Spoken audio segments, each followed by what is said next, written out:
How are trauma bonds created with your parents? So first of all, what is a trauma bond? So a trauma bond is a bond that you have with somebody, an emotional attachment. But that attachment and that bond is somebody that actually mistreats or abuses you. So our parents are the first people that we meet in our lives. Your father is the first man you ever meet. The boys look up to them on how to become a father, how to become a man, sometimes how not to, what not to do. And your mother is the first person you ever meet in your life. And of course, she's the first woman you ever love. And so she forms a really strong bond and a very, very strong attachment. So how do we form these trauma bonds with our parents? It's actually quite easy to form trauma bonds with our parents because we're here to heal the line. We're here to heal our ancestors. So the boys and men will generally heal the male line or want to heal the male line, and girls and women will generally want to heal their female line. Not necessarily, but just in general, we can want to heal both. And so I'll give an example of my own life where, your parents, yourself, there are many parts to you and there are many parts to your parents. So, for example, my mom, there were parts of her that were loving, kind, thoughtful, generous, etc. But there were also parts of her that were judgmental, critical, just not unkind, not loving, not supportive. And so, of course, because you love them so much and you want to heal this line, you will do anything to get the approval, get their attention, get them to love you.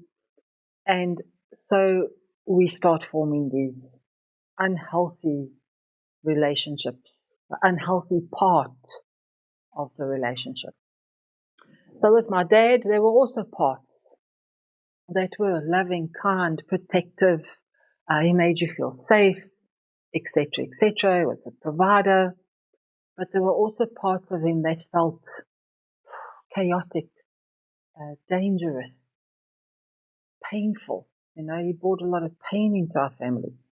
And so my father was, if anybody met him, they would just fall in love. He was that kind of guy.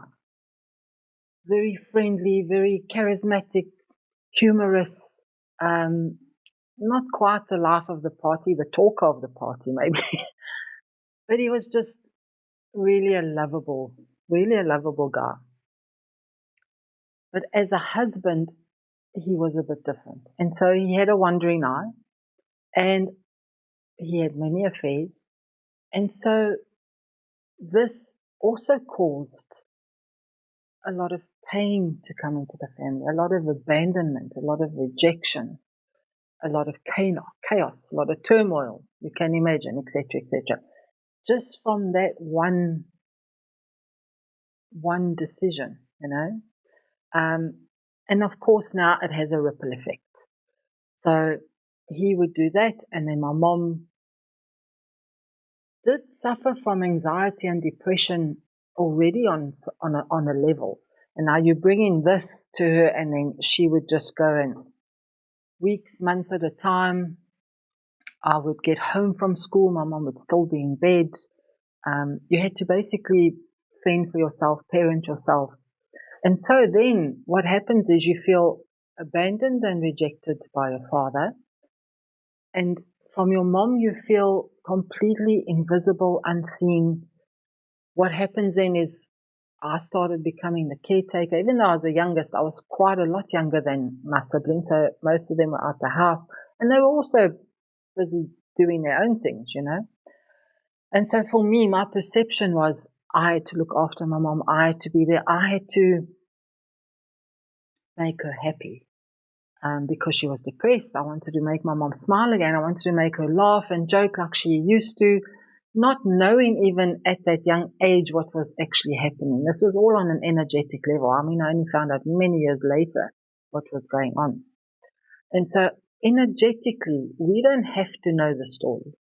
We don't have to know the secrets in our family, but they will be brought in either way. And because you are sensitive to energy, because you're an empath, you would have naturally picked up on all of this happening in your life. And some of you would have known the story because a lot of moms make their child their friend, or they didn't have a parent growing up, or they didn't have a very good role model as a parent, and they make their children their parents. And so my sister was actually mainly my mom's parent in a way, because she told my sister everything. Actually became her best friend, sort of. But even though that was happening, because it's the female line, I felt I needed to parent my mom. And so this wasn't intentional. And this pain that was caused wasn't on purpose. Yet a trauma bond was formed. Because are you mistreated when somebody has a mental health issue in the household? Of course, yes. Is it intentional? Absolutely not. Absolutely not. So, but that young girl didn't know. My young self didn't know that, my mom has a mental health issue. My father's actually bringing this into the family. So I just saw my mom as abandoning and rejecting me, not seeing me, not valuing me. I've got to look after her, didn't care. And it caused a lot of pain just from that as well. And so I went on to form, especially female relationships, where you're overgiving, you're over supporting, you're people pleasing. You give out so much, form all these codependent relationships where you're doing 99% and they're doing 1%, because you're always trying to make that person happy. And that's where the trauma bond is. That's where it was for me. Because my mom suffered from depression, it was an unhealthy bond. That part of the relationship was unhealthy. It was a wound that was created, but it was the bond, and it was a trauma that was caused from an outside influence.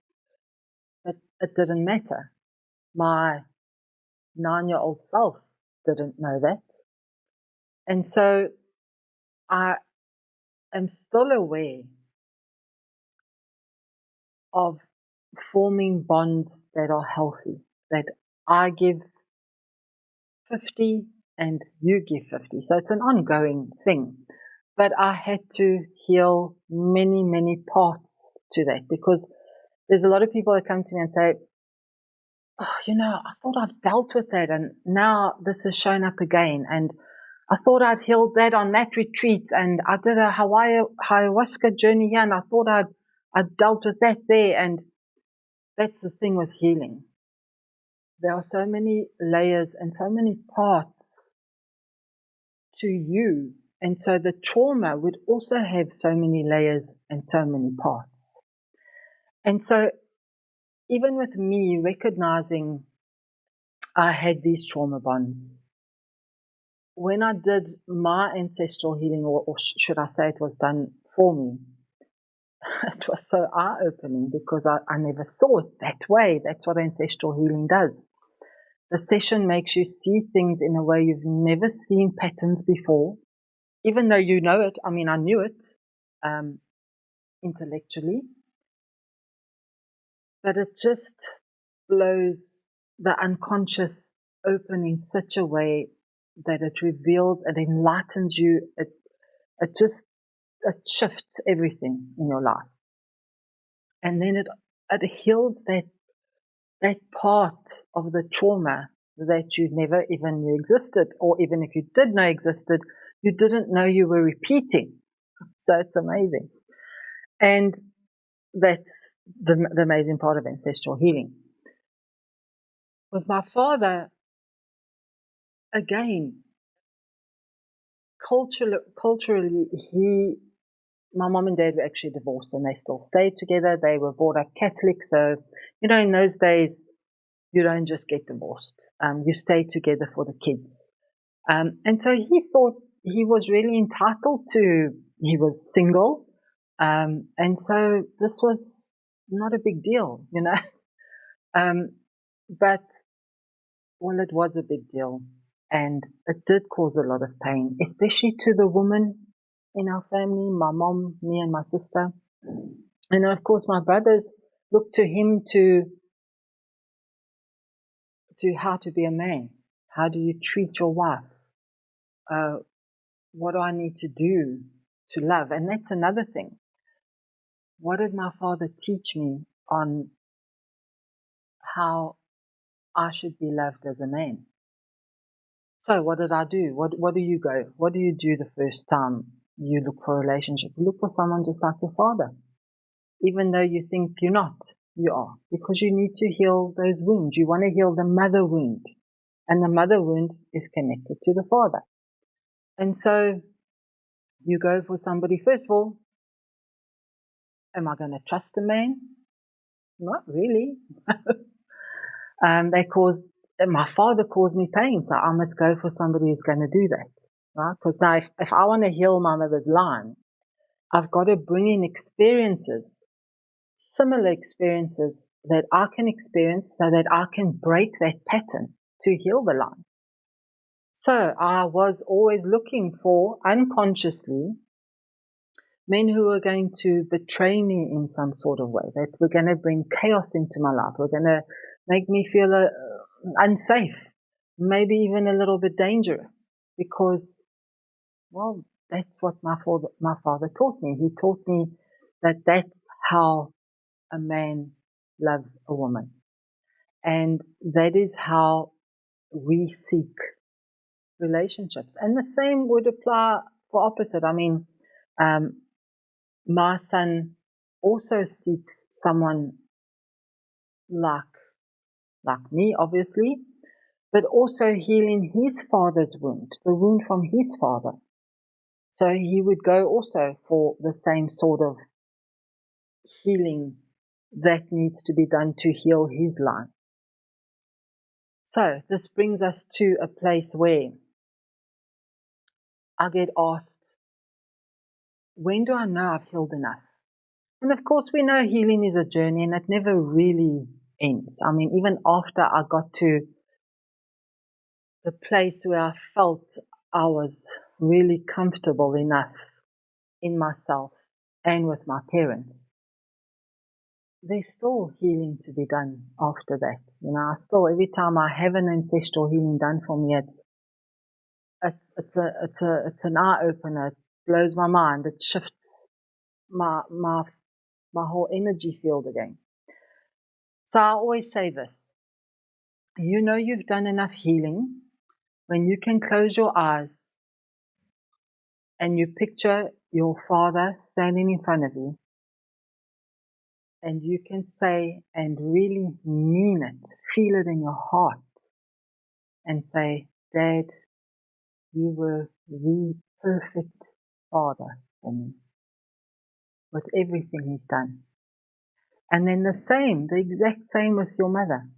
You can picture your mother in front of you, and you can say, Mom, you were the perfect mother for me, and really mean it in your heart. Then you know you've done enough healing. Even when you get to that point, there's still healing to be done after. Because what happens then? Then there's siblings, there's relationships. This will flow into your career and affect your career, because you'll bring bosses and partners and all sorts of things into your life, because we're always trying to heal these wounds, these trauma bonds, and it's a journey. It's a journey. So if any of this resonates with you, please head over to the link in my bio. Mitch and I do online one-on-one ancestral healing sessions. We also do soul up sessions, which combines energy healing plus guided meditations, which is part of ancestral healing, the information. And I also have an online community where if you feel that you don't want to do this alone and you want support and you want guidance and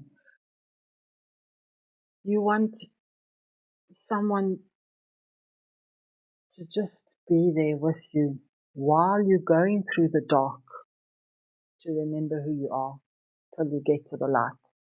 I've created a collective membership called the Solar Collective, and that's also in my bio. So thank you so much for spending the time with me and watching this video. If you did like it, please consider subscribing or sharing, and it can get to as many people as it possibly can. And thank you. Hope to see you soon.